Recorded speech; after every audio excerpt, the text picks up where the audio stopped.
First of all, welcome on behalf of the International Chamber of Commerce.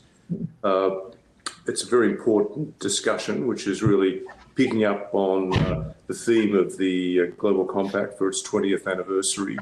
And it's really moving through and leading through crisis. And I think all of us around this call have had to experience a couple of truths, the most important of which is making decisions based on inadequate information and incomplete information, which I was saying to a couple of people I mentor. It's one of the great things you can learn about this crisis is that watch people, how they actually, in the end, have to make decisions on the basis of incomplete information. And also the better leaders tend to have stronger empathy and are able to communicate quite. We're very blessed by the quality of participants on our panel today to talk about this. We're in the midst of the International Chamber of Commerce. We are the institutional voice of 45 million businesses globally, absolutely committed to our purpose, which is to enable business worldwide. And in the context of COVID-19, I redirected all the resources of the organisation from our courts all the way through to our offices, through everything we do to help businesses through COVID-19, be it from reaching out directly and working with Tedros, the WHO, or convening meetings in our Latin American group of 20 to try and find a way to make certain that decision makers understood that not only was this a human consequence, but that the real economy was just devastating. And getting people focused on the crisis in the real economy is very important for us. And that's why we launched a campaign which was Save Our SMEs, and thought very hard to get headroom for countries so that they can actually not be forced to this invidious choice of paying back debt or paying nurses and doctors. So getting the necessary headroom approved through the IMF and the G20, all the way through to establishing business continuity plans that could be used and rolled out across millions of SMEs and micro SMEs in the global world. We are not through it yet. As you know, one of the cruelties of is not only is it pernicious and cruel in itself, it's also asynchronous. So just as one part of the world thinks they're in recovery or in a reboot stage, another part of the world is still in rescue stage, and then it can flip around. And that's through this. But that being said, we've now got this opportunity to explore some of the reactions from some of the business leaders around the table. But I might just take this quick opportunity to shout out to Lise. I've been on the board of the Global Compact since I took over at the ICC about 2 years ago. It's been a new discovery for me. The tenaciousness of Lisa Kingo in pursuing the SDGs has been remarkable. And I do shout out to your successor, who I understand will be starting immediately after this session. So it was a pleasure, I think, to be on a short board call the other day and to welcome you, Sandra, but now to actually welcome you as well. And you have a compatriot from Kenya on the call as well. So our speakers today will be Laura, Flora, Marjorie and Rajeev. I'll run about 2 rounds of questions, really tough. It's like meet the president on a Sunday morning. And if we've got time, we'll go out to the audience. But what I might do is actually start with Laura. I mean, not only by the way, I'm not only a great fan of the work of UPS across 120 countries, but a personal shout out to Laura. Laura has led a very significant discussion in global trade circles to ensure that diversity is much better represented there. When I first went to look at the WTO about 2 years ago, it was a little pale, male and stale, but one thing's for sure, that the leadership of Laura and her group of quite, I think, continually pressuring colleagues is actually shaking that up. So Laura, congratulations to you on that. But perhaps what would be most useful is for us to get some of your reflections on has had to grapple with COVID-19. The complex supply chains must be enormous, so your insights would be very valuable. Yes, thank you, John, and thank you for that. We need to keep that work going, by the way, on making trade more fair, just, and inclusive, because a lot of those that are going to be hardest hit and have been hardest hit by COVID-19, unfortunately, are women and, the small and medium-sized businesses, as well as a lot of the different minority groups that tend to be more challenged in a lot of the global economy. And so there's a lot of great work that we're going to need to keep advancing on the trade arena. But specific to UPS, boy, did we have a great responsibility through this crisis. And we felt it personally and intimately. We knew the world was counting on us when you operate in 220 countries and territories, and people are depending on you to be able to deliver that essential PPE, as well as deliver the things that they needed to be able to stay at home and help, contain the virus. UPS took on a special mission and purpose, and wasn't just your ordinary logistics company. It was in the business of helping to save lives and help save businesses in many respects. And so first and foremost, though, through this crisis, one of the first things that we as a company have traditionally always done is make our employees come first. If they're not safe, they can't keep delivering for the world. And so very early on, we learned, based on our operations in China, the critical steps we needed to take to keep our people safe to deliver and to change some of our processes and procedures so that we could deliver safely to communities that we needed to keep serving.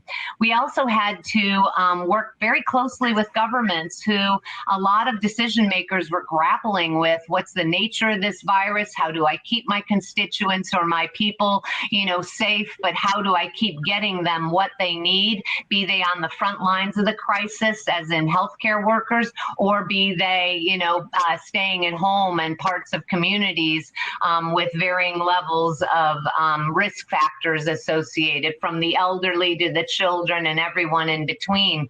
And so UPS had to work very, very closely with governments to help them understand the nature of our operations, how our people needed to be keep moving in the air and on the ground, and what it would take to ensure that all of our people, not just the wonderful men and women, the 495,000 UPSers who showed up every day with courage and conviction, but also the important customs and brokerage people, the IT professionals, and everyone else who keeps the network running.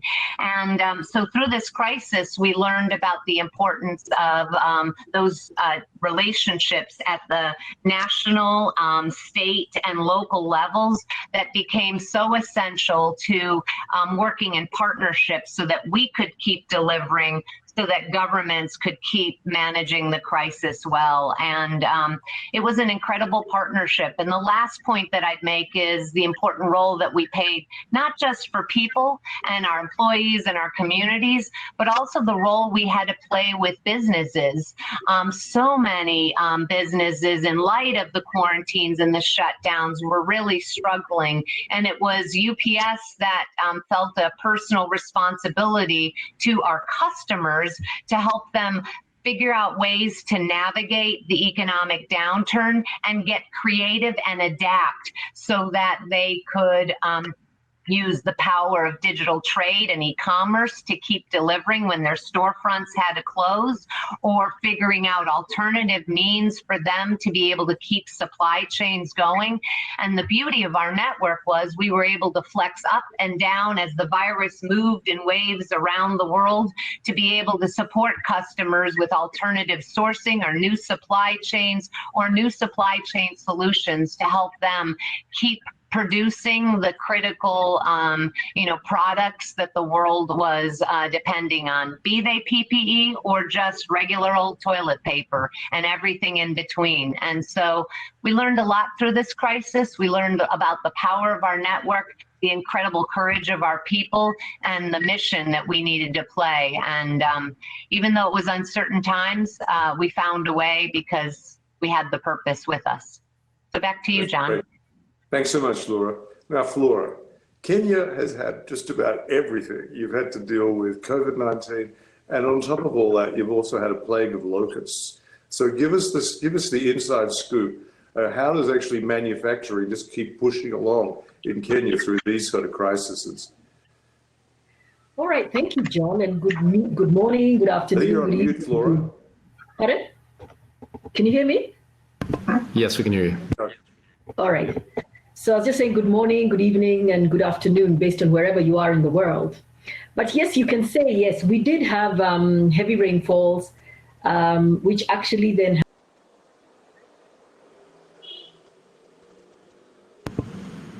We lost Flora. Can we get you back, Flora? There you're back. Yes. There you're back. So we did have some floods that killed 300, displaced 500,000. And of course, this is on the back end of when we are trying to do the protocols of COVID-19, which is social distancing. And of course, they had to go and look for somewhere else to became pretty difficult. We did have a locust, which was eating our crops away. And of course, COVID then slowed us down in all that. But having said all that, Kenya is very heavily dependent on agriculture. So of course, we have the floods going on in 13 out of 47 counties, and people can't get their livelihood. And then we closed down. Kenya took it very seriously. We closed down very, very, very, I think 13th of March, middle of March. We shut down. We had a curfew of 5 a.m. to 4 a.m. to 7 in the morning, 5 in the morning, 7 in the evening to 5 in the morning. So what happened is, of course, we saw the economy begin to slow down, and manufacturers then started having a challenge on their supply chain, because what we did is we kept essential services moving, and essential services meant if you're doing food, if you're doing any business that really needs to keep the economy going was allowed to move, albeit with a lot of passes and a lot of regulations.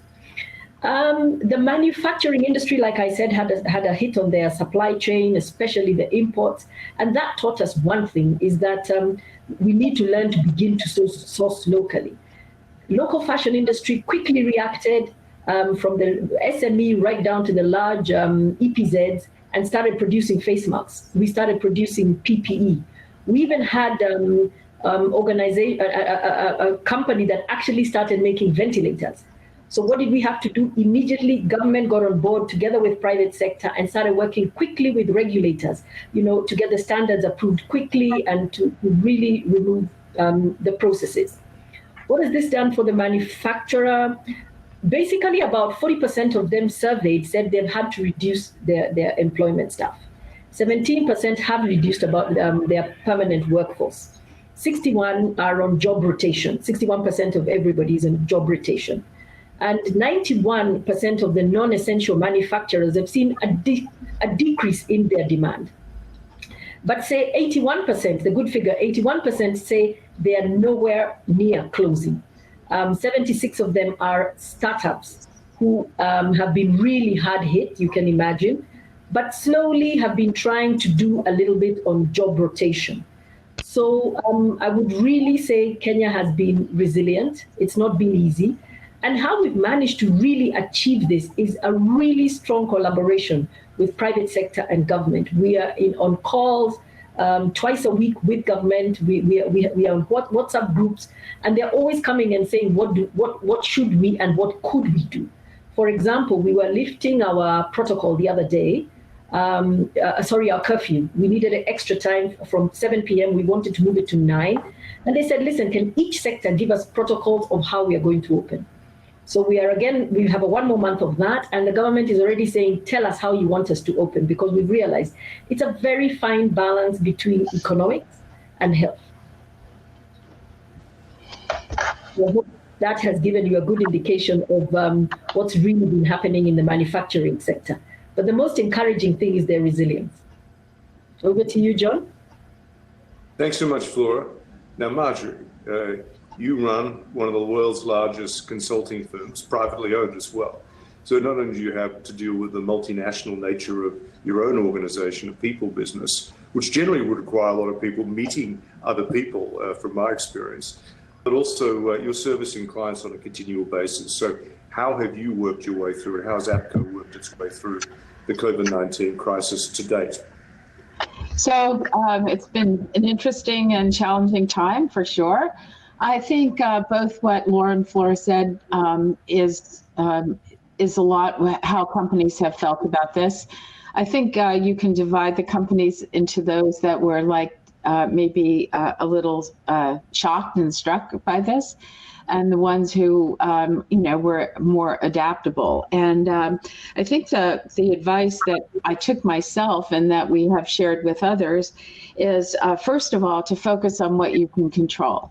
What is in your frame of reference that you have control over, and how are you going to handle that? Because if you try to do everything, you'll do nothing and you get paralyzed. So it was very reassuring to our own team, and I know to the teams of our clients, that if we could define what it is we could do to be helpful in this regard, that had to do with the things we did every day and the things we knew how to do, and then engaged with the stakeholders that each of our previous speakers have talked about, whether it's government or whether it's other supply chain members of the supply chain. So that was the first step. I think the second step was we ourselves, and also for our clients, tried to tell people that there's no way to predict the future. So what you need to do is put this into phases. So if the first phase is either understanding or controlling or containing what's going on, it's coming up with a plan for what is here in front of you right now. And then once you can't say when that phase is going to end, but I was cautioning everybody that that will be the end of the beginning and not the end of the end, so that you had to think about the next phase. And the next phase is, people have called it the new normal, but I think it's a reset. And I think it's more like the next normal, because we don't know what phase is going to come after that. So I think that until we have the virus under control globally, we're going to have to keep adjusting and adapting. And that's what we've been trying to help our clients do. And that's what we've been doing ourselves. And what does that mean? That means to think about the next 3 months, or until we have some kind of either herd immunity or a vaccine, and what will happen. And this idea that this virus pops up and down and you can't really control it was very apparent yesterday when we got a phone call, or we got a message from our Beijing office, which had been all back at work, everything going smoothly, and then they discovered a case in the building, and we had to send everybody home again, and we had to arrange for a courier to take their laptops home, and things like that. So I think it's a matter of being flexible and adaptable when it comes to that. And then one of the things that is very hard to do during a crisis, but we've been working with our clients to do, is to keep an eye on the future. Everybody says, no good crisis should go, without some opportunity. And so what is it that we learn and that we know from what we're doing right now that could be helpful? I think I'm going to move my microphone for a minute. If that helps with the clicking. And so, is that better? Yeah.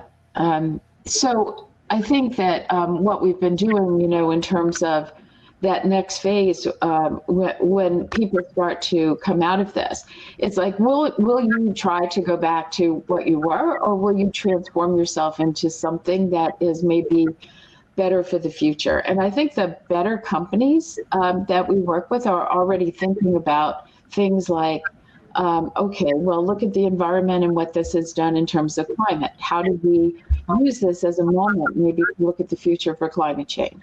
Or in transformation, this has brought us, the good companies, a lot closer to our employees.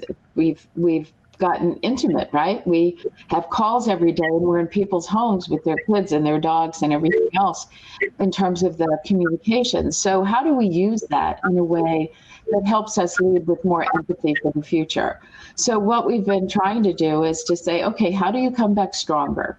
And what are those elements? And I think what's really relevant about today's discussion is how that all leads us to leading with purpose. And I think there's a lot of discussion now that would not have happened but for this crisis. And you don't want all these people who have died or have been gravely ill to have died in vain. So I think a lot of the discussion that's going on, or that we hope we can help stimulate, is how we can help companies come back better and stronger for the future. So those are some of the things, and there's a lot of detail behind all of that, but it's really trying to deal with this by thinking in phases and trying to make the best out of a situation that is obviously very tragic, but it's here, and we can do our best, I think, to deal with it in a positive way. Thanks for those. Rajeev, turning to you in COVID pandemic health. Let's face it, the health sector, healthcare workers have never, I think, in my life, been as front and center in everyone's daily lives. I'm in Paris, I'm based in Paris. Every evening at 8 p.m. up until this last weekend, we're out there clapping for health workers. I don't know if we're clapping for all the industries within the health sector, but I shout out to you all, but also to you. Takeda's been a very important part of this blood plasma alliance. So it'd be very interesting to hear how the health industry has responded, and in particular, how Takeda has actually responded as well through this crisis. Well, thanks, John, and thanks to the organizers for allowing me to join this great group. I found the comments of Laura and Flora and Marjorie to be just riveting, because they come at this from three very critical angles. And Flora, I have to say that it's great to hear the story of the early action that Kenya took. What I've found is that a lot of the success stories have focused on Asia, but very few people have been talking about the African countries' early action. And beyond Kenya, Ethiopia, Senegal, Ghana all took early action. There are others. And as a result, I think there are some really valuable lessons to be learned by the US and European countries on how to take targeted interventions to protect the most vulnerable and control the outbreak. So thank you for sharing that story. Thank you. John, the healthcare industry has had a central role here, and I hope that the clapping is primarily for the frontline workers that are putting their own lives at risk, and often in the face of having inadequate protection, which is a situation that most nurses and physicians and technicians never thought that they would find themselves in. I mean, these are not people that signed up for the military. These are people that signed up to help people get better. And so despite those threats, they have shown up to work every day and done extraordinary things. But of course, the rest of the sector has an important role to play as well. And I'd like to touch on what Takeda is doing briefly here, but I would also like to talk about more broadly what is happening in the industry to hopefully give people some hope that therapeutics and diagnostics and vaccines are on the way. With regard to what Takeda is doing, there's a very interesting story of how the industry can collaborate, and that is around our plasma-derived treatment for COVID-19. We are one of the largest plasma-derived therapies companies in the world, and on an ongoing basis, we produce a purified antibody solution that is used for many, many different conditions, and this is derived from the plasma of donors who want to help others. What we're doing is we're taking that exact same approach, but we're changing the donor pool to individuals who have successfully recovered from a COVID-19 infection and who have high levels of circulating antibodies that are so important for protecting one person against COVID-19. Now, for most of us, if we're exposed to COVID-19, it's going to take us a couple of weeks to develop antibodies. And so those antibodies show up after the time when we need them most. And so this approach is to essentially bring forward those antibodies for a person who is sick with COVID-19 in hopes of speeding their recovery. We don't know for sure yet whether this approach will work, although there are some very promising findings, and we've seen this work with other viral infections. And so we're moving very, very quickly. We expect to have data and hopefully a product, if the data is possible, before the end of this calendar year.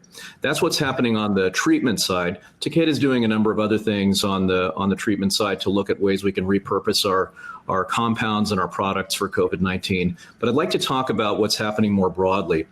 The industry, we found, is coming together in unprecedented ways to share data, to share resources, to participate together in clinical trials where you have a single placebo arm when you're testing a compound or a vaccine, so that you can reduce the time of conducting these trials.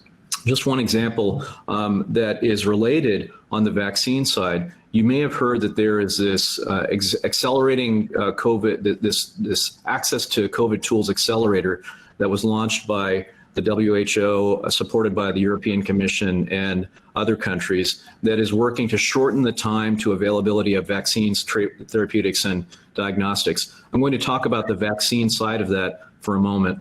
What this accelerator is doing, it is placing bets on the over 100 programs that have been started to vaccine programs for COVID-19, and investing in R&D to accelerate their development as well as manufacturing. That is going to give us a pool of vaccine candidates that, given that not all vaccines succeed in development, you need to have a lot of quote unquote shots on goal. And that's exactly what this accelerator is doing. Secondly, the World Health Organization is working to get ahead of the availability of vaccine by developing normative guidance on who should be first in line for access to these vaccines. This prioritization framework will take input from many stakeholders, but this will be very helpful for everyone to know, should healthcare workers be at the front of the line for the first doses of vaccine? Well, I think so, and a lot of other people think so, but we need to get global agreement on that. The third pillar of this vaccine effort is to have an equitable access procurement scheme so that we raise money from donor governments as well as high income and middle income country governments. And that goes into a pooled procurement and risk sharing scheme so that the vaccines that are actually successful have already put contracts in place. So when those vaccines have the data that shows that they're safe and effective, then that immediately triggers a contract to procure vaccine. And then behind that, an equitable access framework to ensure that all countries in the world have access to vaccine as it becomes available. Some countries should not be in the front of the line with others at the end of the line. Everyone should be given equitable access. And that's what the ACT Accelerator is working to do. So those are just a couple of examples of things that we're working on. One last thing, which I didn't mention around the immunoglobulin program that Takeda is doing, which highlights collaboration, is that we started our own program, but we decided that it didn't make sense for us to do this alone. And we partnered with other plasma companies to pool the resources, the plasma that's collected from all of the companies, to produce a single product, a single unbranded product. I've never heard of this being done in industry before across companies, and I think it really illustrates the power of what we can accomplish if we work together toward a common goal. Thanks so much, Rajeev. I'm really struck in the content, particularly from all the different perspectives that you bring about the cooperation that's existed between and amongst businesses. I mean, one of the challenges, I'm on a number of industrial investment boards as well as running the ICC, and I look at all the investment boards I'm on, and and I'm sure, Laura, you would say this, and Marjorie, from your experience as well. A pandemic itself is actually not a black swan. A pandemic, a company with a pandemic, is built into all our risk management frameworks. Mm-hmm. The actual black swan in the COVID-19 crisis has actually been the lack of global leadership in terms of cooperation across borders. I mean, this is ultimately a border COVID-19. It's not a US COVID-19. It's not an Africa COVID-19. It's a cross-border multilateral play. But the lack of leadership at a political level, on a global level, has been quite extraordinary. And what has stepped up in that mix, in the absence of that, has been the leadership of business. Sometimes clumsy, sometimes just well-intentioned, but just getting stuff done. And the level of cooperation has been extraordinary. When I hear about the Plasma Alliance, when I hear what UBS does with its networks, when I hear, Flora, what you're doing in Kenya, across the country, these are all business leadership initiatives. So it does raise the question, and I suppose we always talk in these terms because we were set up in 1919 at the end of the First World War, when business formed the view that government couldn't lead. Business had to stand up and do something. So we stood up, and that's the genesis of the ICC, and we see that as our role now. So looking forward, the key thing we see is how do we actually move this into this kind of resilient rebuild? And I actually think business has to show leadership here on a global basis. The three fundamental fragilities we think we have to deal with and we want to grapple with: economic exclusion, social inequality, And Marjorie touched on this as well. It's really climate and natural degradation. If we don't resolve these fragilities, we will never have the resilience required to cope with another pandemic at this stage. And it does require business then to stand up. And how does business then conduct itself in society to enable that to happen? Laura, looking at UPS, a wonderful foundation, you do such good stuff. But how are you thinking this through? You're a truly purpose-led organization. Yeah. So I just wanted to add on to what Rajeev said and say, and then the other part of the equation is to have great logistics. So when those vaccines are developed, to make sure they can be distributed anywhere and everywhere in the world. And UPS has been taking that on as an important mission, because that's a problem that we know needs to be solved. And if our name means anything, it's United Problem Solvers, UPS. So we've been thinking about ways that we can partner with governments to ensure that that vaccine is equitably distributed. And just to give you a couple quick examples, and they point to Africa, which is very powerful in terms of where the innovations are coming. Some of the partnerships we have with Gavi, for example, using drones to deliver vaccines in Rwanda. We've expanded that to Ghana. We're looking at new ways to use cold chain storage and delivery solutions, which are going to be essential for these vaccines. We're thinking about a lot of ways to accelerate those new innovations in the way we deliver, so that when those vaccines come online, 1 billion vaccines here, 1 billion vaccines there, not a problem for our network. And so we're ready. And I just wanted to let you know we're thrilled about the partnership we have with so many developers, because we know the world is counting on us. Once you got to develop, you got it to get it to people who need it.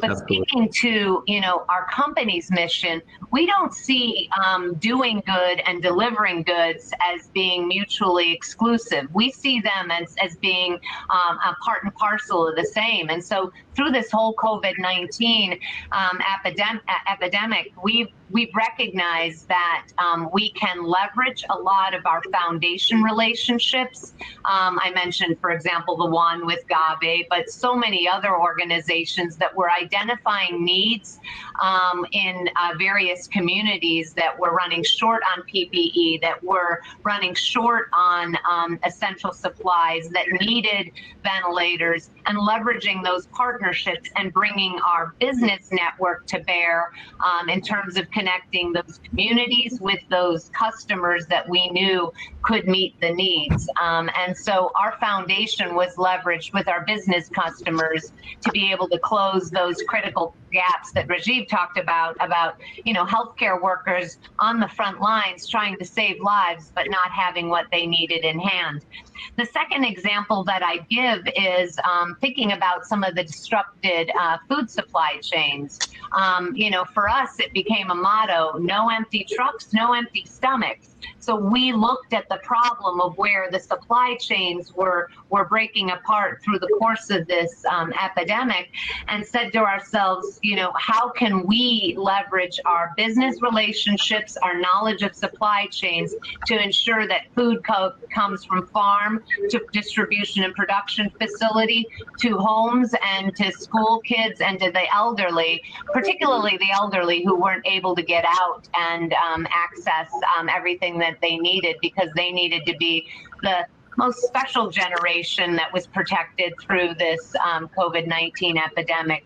And so through leveraging our foundation and our community organizations, we learned about problems and then identified the solutions through our network capabilities with the right customers.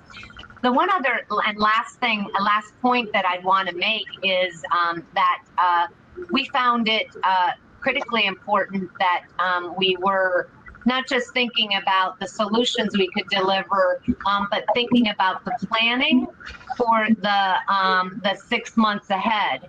In addition to being in support of a lot of the economic recovery efforts, which we think are also important, if we're going to rebuild the health foundation on which all of our societies are going to depend, we need to have a strong economic foundation as well.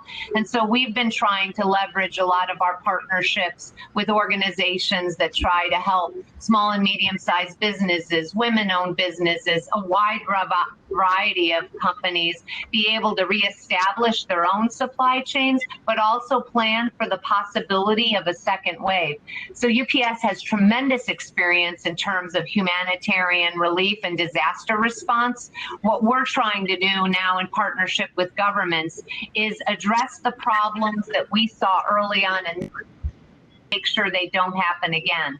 What does that mean? It means working in partnership with groups of countries in different regions to set up the stockpiles, to have on hand all of the resources needed should there be a second wave, and to be ready with the warehousing and storage capabilities so when those vaccines come online, we're not making anybody wait. We're ready in those regional areas to be able to supply a lot more quickly than what we were able to do at the beginning days of this crisis. Because at the beginning days of this crisis, remember, we had lots of masks in one location, but we needed them in another location. And of course, we closed that logistics gap, but we could have been smarter, better, and planned farther ahead to be ready and be able to serve the world all at once, rather than having these successive waves of meeting successive gaps. And so those are all the different ways that UPS has been working for how to make the situation better now and how to make the situation better going forward, leveraging foundation relationships, business relationships, and most importantly, that partnership with government. Because I really think to be prepared going into the end of this year, we need all three groups coming together, working together with solutions. Thanks so much, Laura, for those insights. Flora, one of Melvin Marsh's core values is community. So how have you been able to maintain the community within your workplace, with your workers, your employees, your colleagues during this crisis? Because it's an important element of the kind of role of business in the broader community as well. All right, thank you very much. It is important to realize, of course, that we work within a community. And what happened immediately that we had the lockdown, I think that is when everybody went into panic. You know, what's going to happen with our salaries? What's going to happen with our jobs? Am I going to be able to feed my people? So the first thing I did is I said, listen, guys, your salary will be, I will protect it as long as I can. And I promised initially 3 months, I'm not going to touch anything. Then the other thing we did is we developed a preparedness plan, you know, explaining to them how you've got to prepare for it, what you're going to do. We made sure our medical insurances were correct, and we got them to come and address people. This is what's going to happen. We then did all the protocols that were required by government. One of the ones that really started affecting staff was transport, because we have social distancing in the public transport. So of course, what happens is the fares have gone up as much as the government is trying to make sure that they didn't.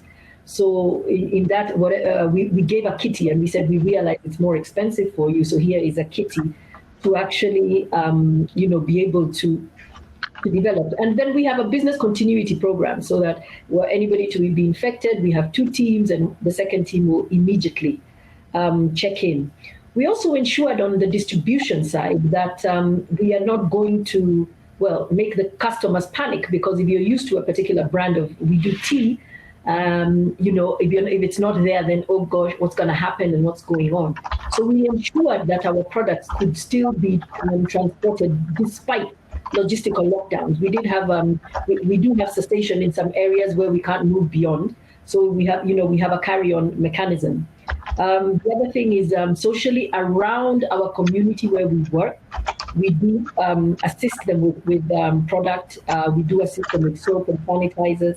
So that is another area we've been able to also assist. And the other thing is we have a mentorship program for young women. I am an entrepreneur and I love it. And we were supposed to kick it off in July, when COVID came, we said, what better time than this to actually mentor women in entrepreneurial? Because they were all saying, I'm small, I'm closing, I don't have customers. And we've been able to have weekly meetings because, hey, people have the time. And we're encouraging them to move on and really fight on. There's a particular lady who was saying she's got so many orders, she doesn't know what to do. So those are the kind of problems we're able to sit down and brainstorm together. So really looking among the community, communicating a lot and making sure that everybody is on board and realizes it's not a personal, it's not a regional, it's a global pandemic, and we will get through it. Also, on a personal note, I'm very, very involved in what government does. I've given a lot of my time and energy to, just to see where we could help. Really offering my time and energy to help government. Also, link between private sector and public. Thanks so much, Flora. Now, Marjorie, in your opening comments, you started to, I think, indicate the type of companies you see who you advise that have had a stronger, I suppose, position as they move through grappling with COVID-19. Bearing in mind the range of companies and organisations you deal with, it'd be very interesting to get your perspectives on the various elements that you see that would be kind of best in class for not just grappling with COVID-19, but for a company positioning itself to ensure that not only could it pass through the rescue, the reboot, but actually is now best positioned for the rebuild. What sort of characteristics do you see as critical to that? Well, just to go back 1 second to some of the other comments that have been made, we have an interesting push and pull going on in the world. I think we have these forces for nationalization and regionalization fighting globalization. And it's a very interesting time to have such a crisis. And this is why what you've been hearing from our other speakers is so important. And they certainly are examples of exactly what the answers to your question would be. Two of the companies I know quite well, UPS is, in full disclosure, a company I've worked with for 30 years. So, and I've watched this evolution. So I'm very proud of the success. And but I think what has to happen, and then I'll get to maybe some of those specific characteristics, because we've done some polling about this too, which might be interesting to the people listening, is that while all these forces are being motivated, I guess, to regionalize supply chains, or, the crisis made a lot of people realize that there's a lot of disruption that could happen. So they want to maybe have some things closer to home. The problems for the future are problems that are global problems. And unless we find some mitigating way to get in the middle between what these forces are, and this is why the ICC is important here, and what business can do together. And Takeda is a really good example of what we were talking about. The problems are too big for any one company, any one sector. And I think the way of the future, the opportunity for business for the future, is to find these partnerships and allies. And it may be former competitors, or it may be just allies you haven't thought about, or it may be teaming up with government. And we're going to find that governments have fewer resources in the future and less experience than what comes from the private sector. So it's a long way to get to the answer to your question, but I think the context is so important for this conversation. So in terms of what companies, I think, it's interesting. We just did a poll in the US, and 74% of the population didn't single out a single company, but really looked at classifications. I think it's obvious that people in the front lines were appreciated for what they did. Whether it was the workers or the people who delivered the services, I think we all became very aware that we wouldn't even have food if we didn't have the way to get food to the market, and then the market to the last mile to our homes when we were all locked down. So I think those companies definitely were out there. I think those companies also that were innovating, like we heard with Takeda, I think those are the companies that have inspired people and that people are looking to for the future. I think it's the companies that stepped up, like Ford, General Motors, and the category that just switched from making what was one product to making things that were essential to survival. And I think that they are respected for it. And then there are the companies that, maybe like an IKEA that has taken this opportunity and while they took money to protect their workers, they're using that money when they found they were doing better than they thought, not only to continue on their path toward sustainability, but to give the money back in communities where they worked because they didn't keep it within the company. They were very generous about it. And I think it's going to be those kind of companies. And I think the way I would summarize this, somebody told me a long time ago that you can't be a successful company in a failed world. And I think if we can use that as a test, I think it's the common element that should get companies to work together. Because unless we can find a way to forge relationships between business, government, and society, we're doomed. I mean, we just really need to find better ways to work together. And the current frameworks for this are not working very well.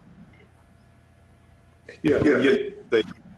Unlike with COVID-19, we actually have, if you like, vaccines. We have the SDGs, we have the Paris Agreement. There are bits missing, like leadership, but we actually know what the vaccine is for. Rajeev, one of the early it is a great time for business leaders to come forward. Absolutely. I mean, and also if you look at what Edelman Index, your employees want you to come forward. They trust you and they want you to lead. They want you to stand up. Rajeev, one of the great observations that we made, I suppose, at the beginning of the crisis was that in managing this, countries which had strong health systems and effective health systems, and actually very effective communities were those that are actually managing forward. If you actually were weak in one, you actually had problems. If you were weak in three, it became a crisis. There's no doubt about it. Weak governance, weak health systems, and a failure of actually any sense of great community within the country. But it does leave the question, which is now I think pretty well posed, about the need for stronger health systems across the board. How do you think governments are now recognizing that? And if they're not, their citizens are certainly telling them that, and the bosses and the companies are saying that, because in some economies we've actually had to go to do the hard work of actually building hospitals as well in the midst of this. So how do you think governments can work more closely or more effectively with the healthcare sector and with the health industry so that we can manage our way through what will be another inevitable pandemic at some stage in the next decade or two? Well, this is the critical question as we think about planning for the next event of this nature. Whenever it happens, it will happen at some point. And I think what's most interesting to me about this pandemic is that there was not necessarily a correlation between the strength of the health system and how a country has done. That's a critical insight. And it really does come down to leadership, because a lot of the response to this pandemic was about limiting virus transmission in the community. And in order to do that, you have to have cross-sectoral leadership that is coordinated, that takes action early. The only person that can take early action across sectors is the political leader in a country. He or she is the only person that can get everybody to move together in a coordinated way. And this is why that list of countries that I mentioned and others in Asia and Africa have been able to overcome shortcomings in their health systems, because they've been able to keep people out of the hospitals by limiting virus transmission in the community. And I think what we're recognizing now is that we need a new breed of leader for the future.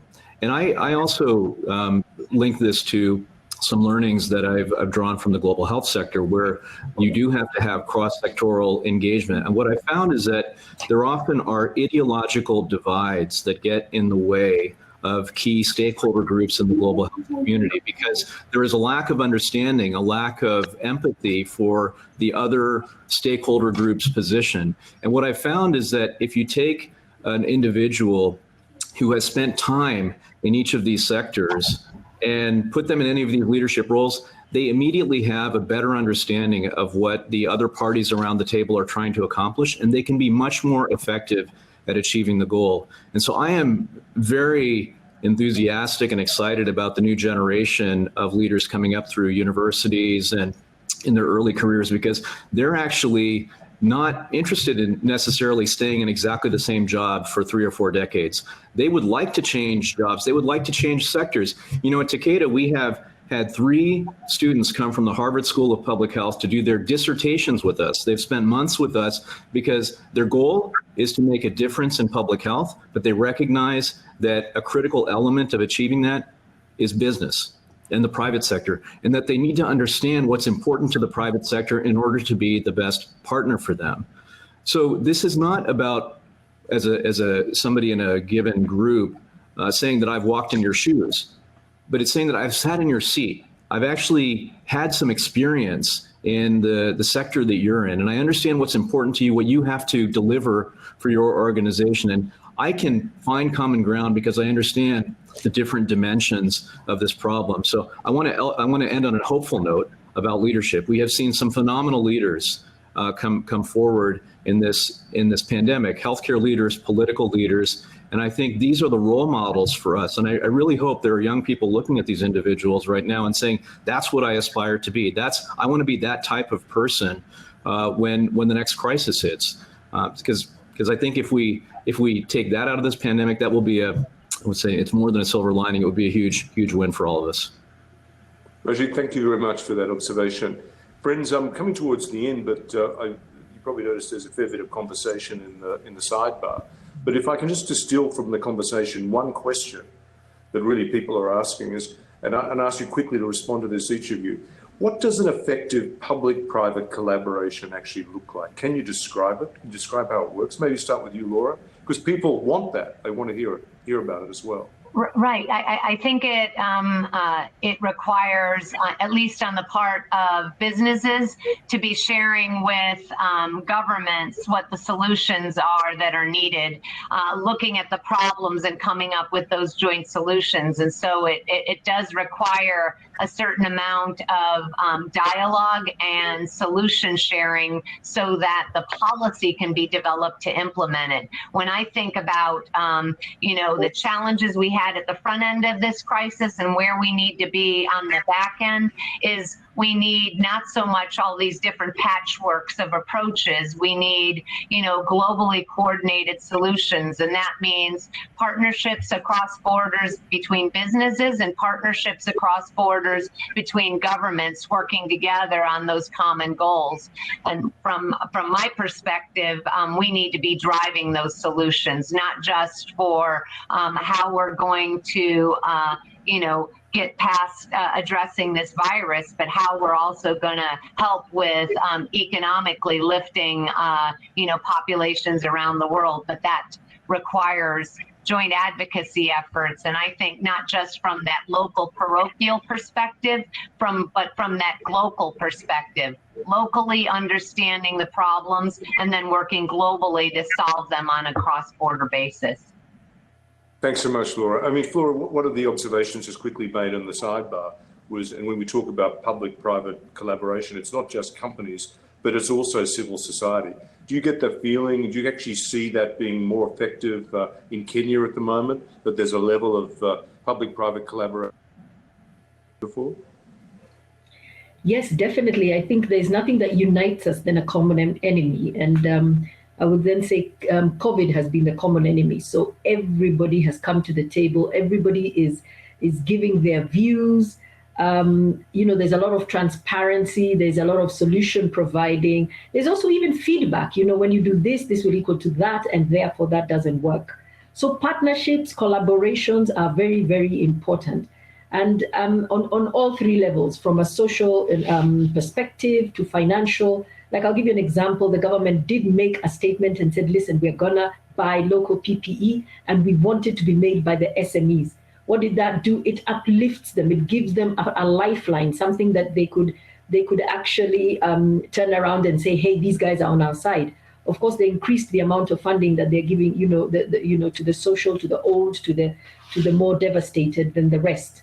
So really conversing honestly and openly without thinking what mission and what is it, what do you have against me, or where are you going with this? Because we have a common goal, it has been fantastic. It's something that we've also seen regional collaboration, because as much as we shut down early, we tried to make sure our neighbors were also going to do the same so that we manage it. So I think it's something that it's a collaboration that I think needs to continue regionally, locally, regionally, and globally. Thank you. Thank you so much for getting the wind up from the organisers. So can I just thank everyone for participating today? It's been a pretty useful conversation, I think. The sidebar has been extremely active, so your comments have been listened to. In fact, I think people have taken some notes. We've got new terms to use running around the world, which we're going to say all started here in this discussion.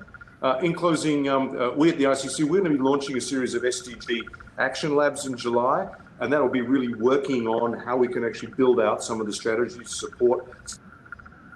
And by the way, one of the initiatives we launched last week, which is going to be critical for combating the next pandemic, and of course I think we've all learned that paper-based trade is completely in the way of getting things done, and we need to shift everything to digital. We're actually launched a campaign to digitize more than 1 million SMEs globally, and we've actually started working out the actual action plan to do that. So that'll be in Africa, in Asia, in the pan-Arab world, and in Latin America. And frankly, we'll get to the million quite easily, and then we'll raise the ambition. We want to make certain that SMEs and micro SMEs are not left behind, and that we're there to help them work their way through the next level as well. So thank you very much. Look forward to your participation in the labs, and look forward to catching up with you, Laura.